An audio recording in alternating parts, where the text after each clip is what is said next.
Guys, আজকাল আমরা একটা ব্লগ করতে আসি মিলে করব। আজকাল আমি বাইরে যাব একটু পরে পরে যাইয়া এসে ওই একা থাকবো ইলে আমি যাবো বাইরে, সব কিছু আনবো, নাস্তা আনবো, মাংস, ডাল, রুটি, শেষ। স্যার, হ্যাঁ, এখন আমি বাইরে যাবো।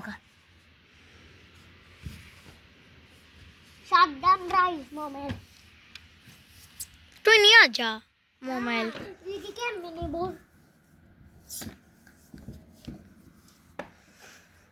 এখন আমি একা বাসায়, ওরা সকাল স্কুলে যাইব, আর খাতা আনতে গেছে। এই যে ঘর বাড়ি,